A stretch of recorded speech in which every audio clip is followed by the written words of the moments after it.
Hey guys, welcome back. Oh my gosh. Okay. So I have quite the story to tell you today. Um so a little bit about today. I spent some time on a couple of Zoom meetings because I'm in the business with Xyngular, and we do a lot of motivational things for people, and that's always been something that drives me very, very much. And so we were on a Zoom today and we were talking about reaching out to people and just having courage, right? And it's a hard thing for a lot of people to have because they don't have self-confidence. And let me tell you, I listened to this motivational YouTube um like compilation of courage, and it lit a fire under me today, seriously, because I need a lot of courage to tell this story. This is a story that a lot of people don't know, that really our children don't know.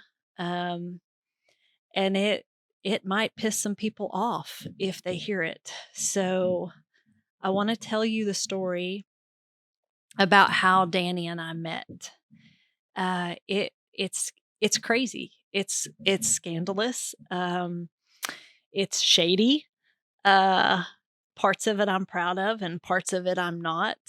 But I hope you enjoy the story. I'm going to set this up just a little bit. So back up to, oh my gosh, 2017. He's going to be, no, wait, 2007. He's going to know that I messed that up. But 2007, okay? Um, the summer of 2007, I was still dating my youngest son's dad. He had recently gotten out of jail and he moved back in with us. And I wanted to give him, the opportunity, because my oldest son didn't get to grow up with his dad. So I figured I'd give it a shot. Um, he ended up cheating on me and he moved out. About December that year, I started talking to, actually, I got a message from this guy on Match.com. I had a profile on Match. And he had sent this message, and one of the things in his profile said that he was separated. Well, let me tell you something. I've already been around that block. I've already been around that loop. I'm not interested in dating someone ever again that was separated. Ladies, let me tell you something. If you ever find yourself, and this was not with Danny, but this is going around that block of dating someone who was separated. If you ever, and this is just a little piece of advice, if you ever find yourself in a situation where you are making a pros and cons list of why he should choose you or why he should stay with his wife that he filed divorce with, I'm going to tell you that's a red flag. I'm going to tell you that's a big hard pass, a hard no. Just walk away. Have enough self-confidence in yourself to know that the right person will come along one day, and just say no to that, okay? I've been there, done that, earned the t-shirt, and so that was, and that was probably like a year prior to this. So I got a message from this guy and I thought, oh, he's cute, right? I mean, he's got a camping backpack on in his picture. I'm not sure how that's going to work because I don't camp. And one of the things that I said in my profile on Match was, if you like to camp, if you like to ride four-wheelers, drink beer, and get dirty, I am not your girl. Period. I'm a concrete girl. I don't want to get dirty. I've been through I've been there and done that. Like my one of my worst experiences in camping was with my youngest son's dad, and he forgot the poles to the tent, so he used sticks that night. It was the worst camping experience ever. So there are things that I've experienced in life that I will never do again just because of the experience previous. So I just don't trust the experience. So I know I'm a squirrel. It's okay. Back to the story. So I'm checking him out and he's cute. And I see on his profile that he is separated. And I sent him a message and I said, basically, well, you're cute and all, but why don't you contact me when you are all the way divorced and then we'll talk? And he sent back an email. He's like, "Well, we live separate. We've lived separate for 6 months, we're this it's okay how it is." And I'm like, "Okay, that's great. What do you do?" We talked back and forth and it turned out that he worked for a company that I don't know how to say this. He worked for a company that a guy that I went out on a couple of dates with worked with as well. Okay. If that makes sense. So I am thinking, okay, how does he know this guy? Right. And I'm like, okay, well, I ran a trucking company at the time, Wheel Haul Trucking. And I had been with them for a couple of years, and we had a meeting with this other company. And that's how I met this guy, and he asked me out on a couple of dates, and we went out on some dates. And I was like, "Well, that's interesting that you know these 2 people." So we started talking about that, and he's like, "Well," and these are all emails back and forth, right? And he says, "Well, how do you know this guy?" And I was like, "Well, because I went on a date with him, like, a few months ago." And he was like, "Really?" And I said, "Yeah, why?" And he said, "Well, that's interesting because my soon-to-be ex-wife is dating him now." Here's where it gets really good, okay? So I had been on dates with a guy that Danny's soon-to-be ex-wife was dating. Okay. The chances of that are slim to none, right? In a whole world of people, I lived in Tyler, he lived in Hawkins, like, the chances of that was nothing. We even figured out that 5 years before we met, Danny and I worked in the same office building. That's another interesting tidbit. So, at this point, we're both I guess the best term would be jilted exes, you know? Um, we decided that we wanted some revenge, you know? His soon to be ex had cheated on him. My ex had cheated on me, and we were both in total revenge mode.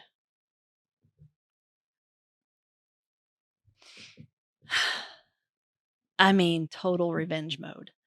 And it was awful what we did. And I don't know why my nose is itching, but it's going to happen on camera all the time. I'm so nervous telling this, I'm shaking. I don't know if y'all can see me shaking, but I can, maybe it's just on my insides. So we have this plan, we hatched this plan. I'm like, okay, well, if you want to get back at her, then why don't I send an email to this guy and see if I can get him to ask me out again? Y'all, we were so scheming so bad. And Danny and I knew at this point that even when we met, if nothing romantic ever came of it, we were going to be best friends forever because we spent like a week talking and scheming this up, right? So I did it. I sent an email to this guy and I was like, hey, look, I was thinking about you the other day and I just think that maybe I want to try again. I really like you. Can we go to dinner and talk? He said, I would love to. Well, the interesting thing about that is that he was dating Danny's soon to be ex wife to the point where they were like spending the night together, telling each other they loved each other, but yet he's willing to take me on a date. And I only went out with this guy like twice because the first time we went out, he really ooged me out because he called me Muffin. So that's a big joke. When Danny's like irritated with me, he'll call me Muffin because he knows that's just weird to me. Anyway, from that whole story. And so I once this guy said, "Yes, we'll go out to dinner." Danny decided to forward those emails to his soon to be ex. And that started a shitstorm because first of all, it was really mean of us to do that to her, right? It wasn't right, and we shouldn't have, but we did. We were both mad. We were both really pissed off at the world at that time. Um, it's not easy to come out of long relationships and long marriages when you think they're forever, and I guess that person really thought they weren't, right? Um, so we're talking on the phone till like 4 o'clock in the morning, like junior high kids, right?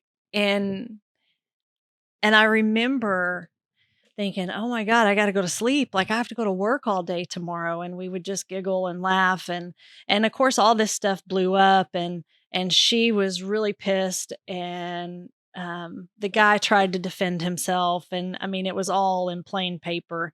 They ended up staying together for quite a while after that, and I'm glad they made it through it and worked it out because they cared about each other, um, and I'm glad for that.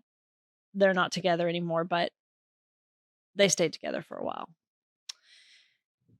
So, fast forward about, I don't know, about a week and a half, and I'm at work one day, and y'all, I Danny and I still haven't met at this point. We'd only talked on the phone for like 2 weeks before we met.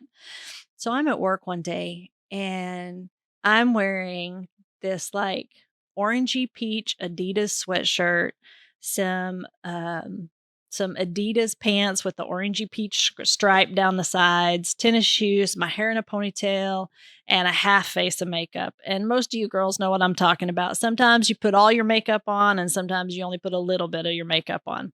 This was just a little bit of the makeup day. And he calls me and he says, "Hey, I'm actually off work today. Do you want to go to lunch?" And I was like, "I'm really not dressed. I was planning on going tomorrow when we were supposed to meet. And I am a planner girl. I am type A personality planner. I am not a fly by the seat of my pants person. It makes me anxious. It makes me crazy to not have a plan and not know what's happening."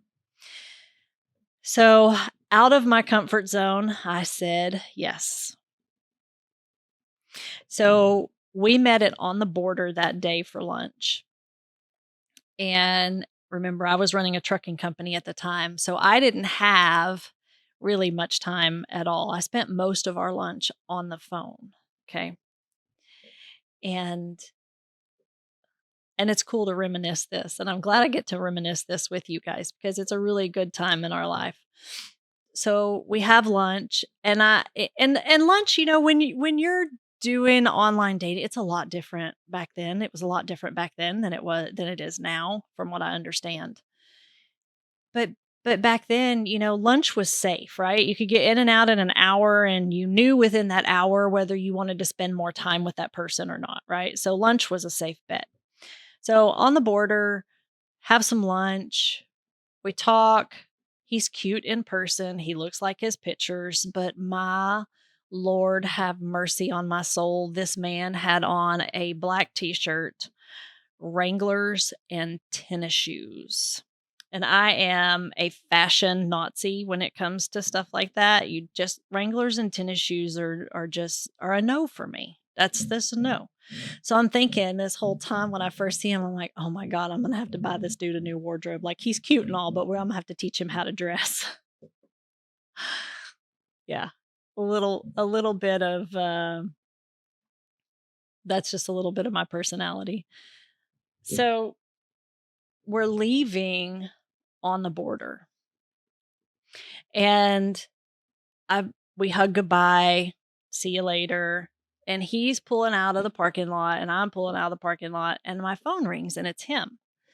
And he says, "Hey." And I said, "Hey." And he goes, "You wanted me to kiss you, didn't you?" And I was like, thought about it. And I was like, "Yeah, actually I did." He's like, "That's what I thought."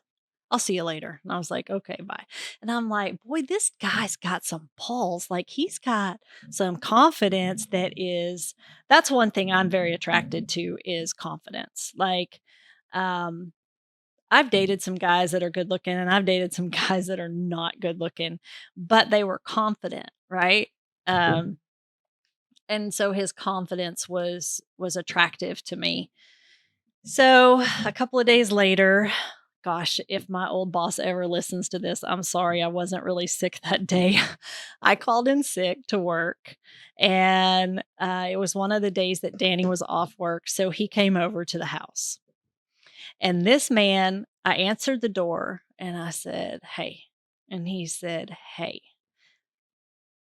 And I walked in, let him in, and next thing I know, he looks at me and he goes, "We're just gonna get this over with real quick." And he puts me up against a wall and he lays a kiss on me. And I was like, "What? This guy? Are you serious?"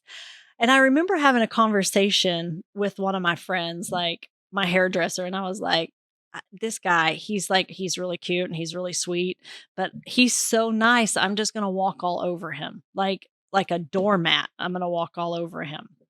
And the interesting thing is he has challenged me more than anybody in my life. And I think it's funny that that's what I thought of him in the beginning. I really thought that I was just going to walk all over him. And that confidence that he exuded, the day we left the restaurant and also that day at my house, um, it intrigued me enough to want to continue this relationship, right?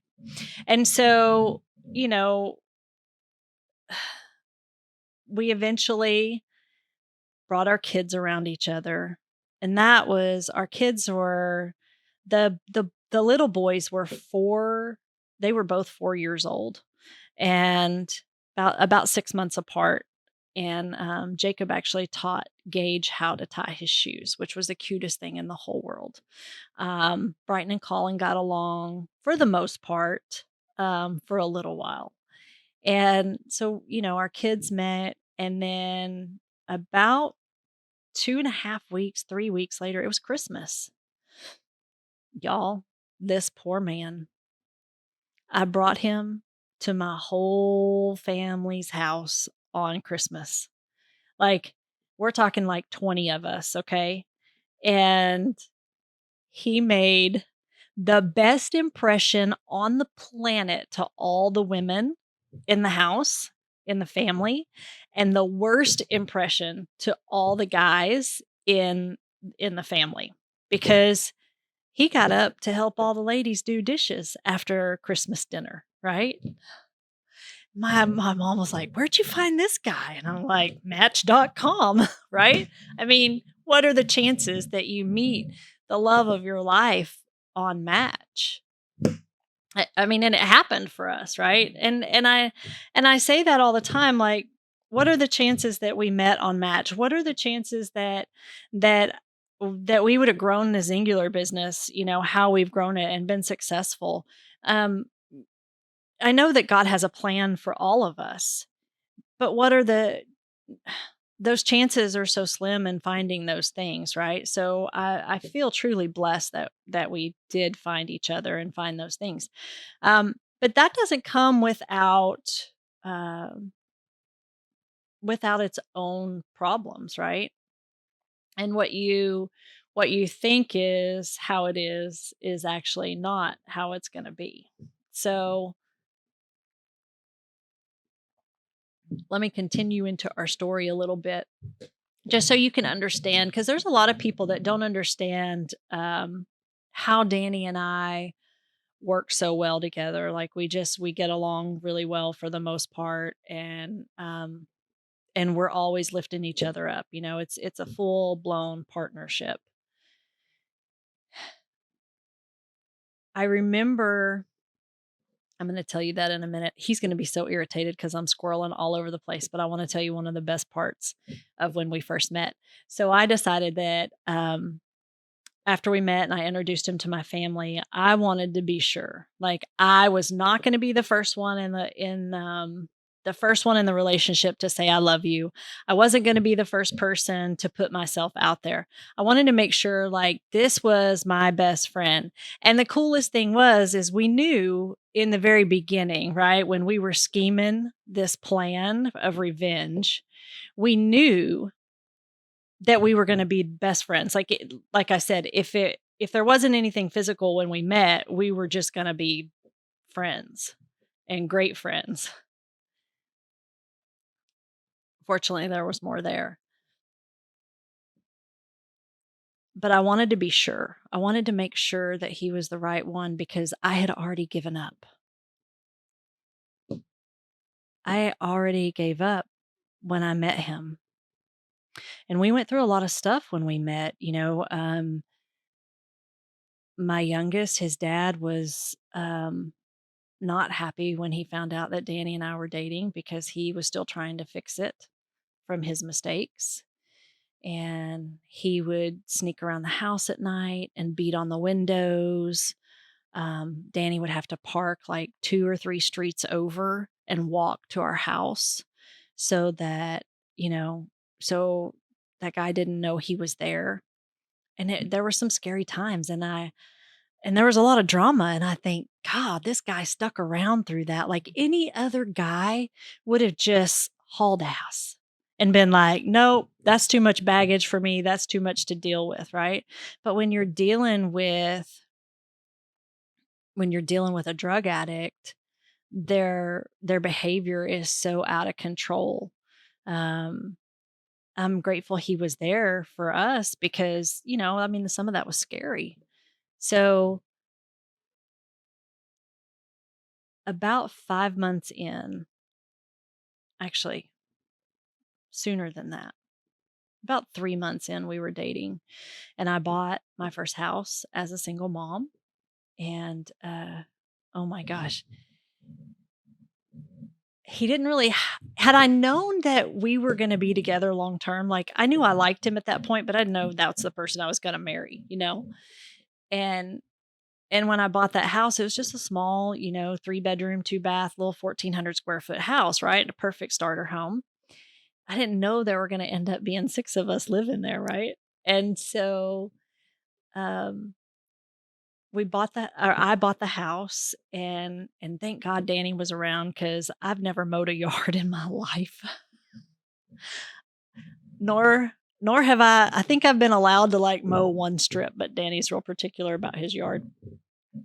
So, we are in the process of dating and one day he looked at me and he asked me, he said, "Do you ever think, like do you ever just wanna say something?" 'Cause I'll just look at him. When you give somebody the googly eyes and stuff, "Do you ever just wanna say something?" And I'm like, "Sometimes." So then I started signing my little notes instead of, like, what I wanted to say was, "I love you," or "Love, Allison," I would say, "Sometimes," and then "Allison," right? Just little notes. And the coolest thing ever is about that is he saved those notes.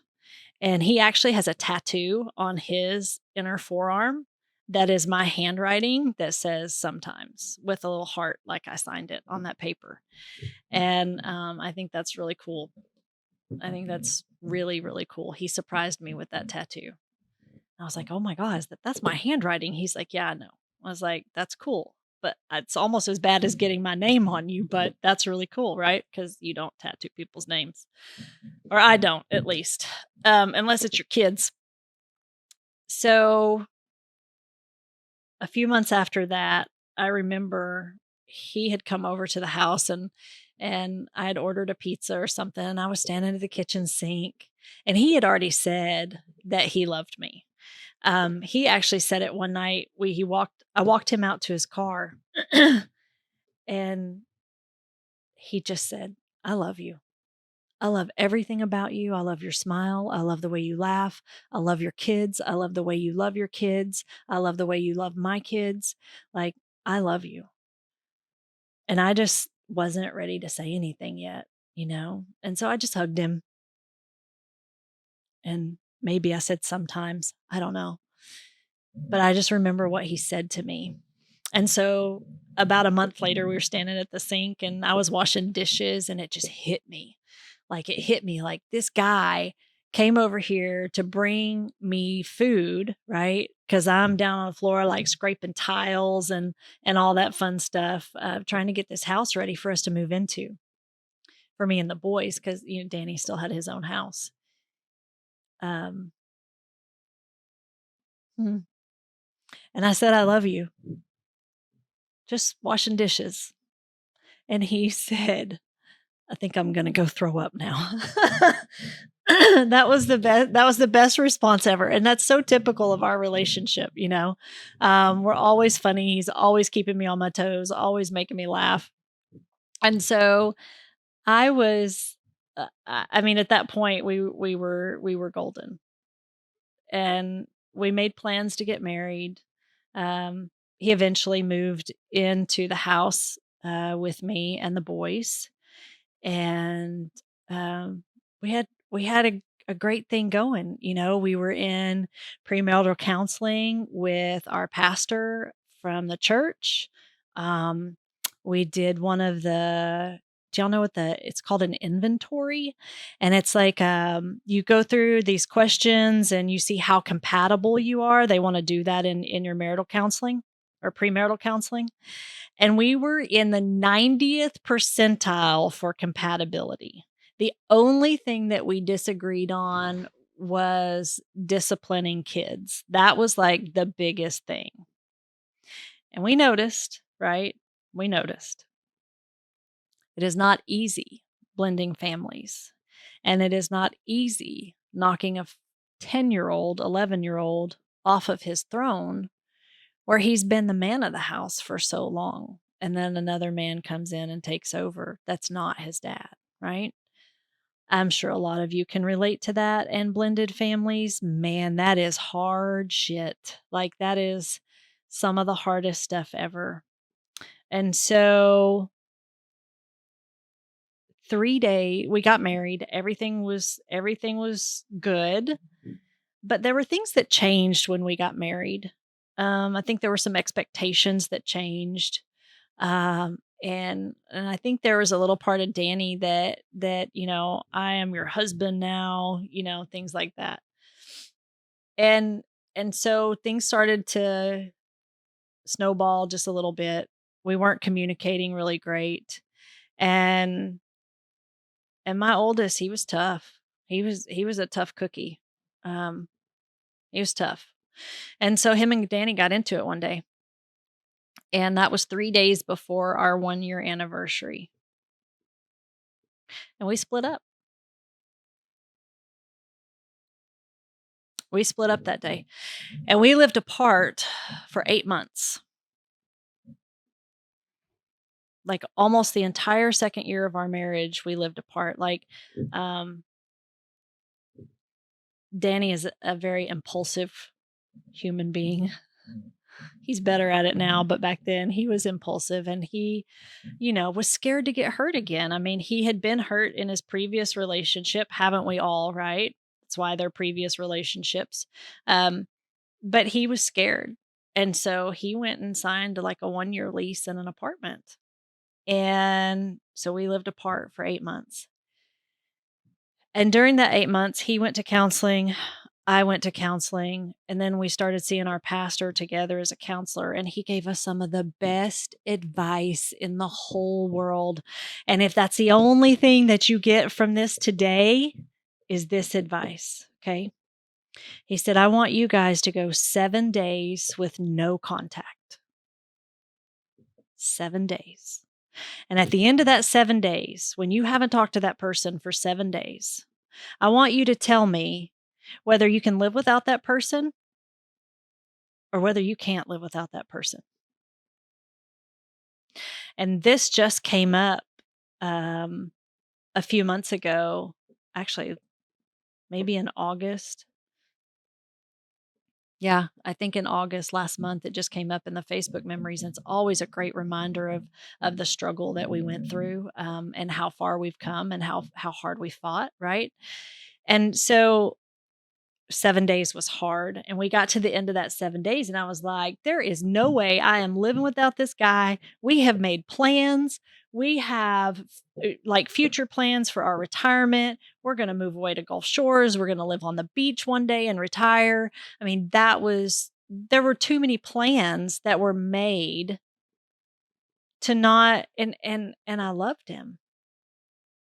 And my mom in all of this was actually one of my biggest supporters, and she said, "Do you love him?" And I said, "Yes, I love him." And she said, "Then fight for it. Fight for your marriage." And that's exactly what we did, and that 7 days changed everything for us. So, we were able to put the pieces back together. We continued in counseling. We did actually have a counselor quit on us. I hate to admit that, but we're both, like, really type A headstrong people, and he was just like, "Yeah, I'm out on this." He is like, "Y'all aren't gonna compromise on certain things, and I don't know how else to help you." So it's pretty bad when you have somebody quit on you, but we made it through it, and we're stronger for it, and we're better for it. And so if you're in a relationship and you're struggling and you don't know whether that's the right place or that the right relationship for you, take 7 days off. No texting, no Facebook, like, remove each other from Facebook, for social media, whatever, and take the time off and just see how you feel, right? And it was like our pastor said, "Just pretend like that person just died, like, and you don't get to speak to them again. How does that make you feel?" Right? So, it was the best thing that happened in our relationship. I'm glad we went through it. We're stronger for it. Um and it's why we're so tight, it's why we're so close, and we know how to talk to each other, and we know what triggers each other, and we know that we have to give each other space to cool down. I mean, that was a huge thing, right? He wanted to fix everything right then, and I needed to walk away and get some space, because the thing that I learned through all of that process is you can't unsay the things that you say, right? You can't undo that. And when we say things out of anger, they're always hurtful towards that other person. Sticks and stones may break my bones, but words may never hurt me. I don't know who came up with that bullshit, but it's awful. That's not true. I think it's worse. I think the words hurt worse than breaking bones. So that's another little piece of advice. If you feel like you wanna say something mean, just walk away, because you can't take those words back, and people can't unhear those words, you know? So that's some of the things that we had to learn about each other, through that process. And our kids, oh my gosh, our kids watched us fight for our marriage, and that just speaks volumes, um, that they got to watch that process, and not that it wasn't, um oh my god, it was terrible for them. They had a they had a really hard time, and, really looking back now, the kids should have been in counseling about that, not just us, right? But we made it back together. Um, and that's kind of the story of how we met, how we've become who we are, and why we're so strong together. God put me with the right person at the right time. I was 31 years old before I found that right person. And like I said before, I had given up. And I know there's women out there that are searching for that man and hoping that someday, or that woman, or whoever, your person is, whether it's a boy or a girl, or whatever. The interesting thing is that I had given up, and I stopped searching, and I just conceded to the fact that I was just gonna be a single mom with 2 kids at 31 years of age for a very long time. That's it. I was just gonna live my life with my kids. I was gonna be okay with being alone. And then that's when he came in my life. That's when it happened. So, don't give up, right? But be okay with being by yourself for a little while, and get to know yourself, and learn how to love yourself, because that will allow you to love so much harder when you do find the right person and they come along and put you up against the wall and kiss you. I mean, that's, like, probably one of the best memories ever of that I have of Danny. So, I've probably talked long enough. Thank you guys for listening to this story. We've come a long way. We have a lot more to go. Uh, I sure hope I didn't upset anybody or hurt anybody's feelings through this process, but it is going to happen. This is me. This is my story, and I get to tell my story how it happened to me. So, in the future, if if you're in these stories, we all have different ways of how we remember things. So, just know that I'm not out here to try to hurt anybody, or out anybody, but I also wanna tell my story. So, anyway, you guys have a great day, great evening, whatever time it is. Make sure, you check us out on Spotify, Apple Podcast, YouTube, Google Podcast. Huge shout out to Kimber Creek Media for the recording time, and, peace out, homies. You guys have a great day.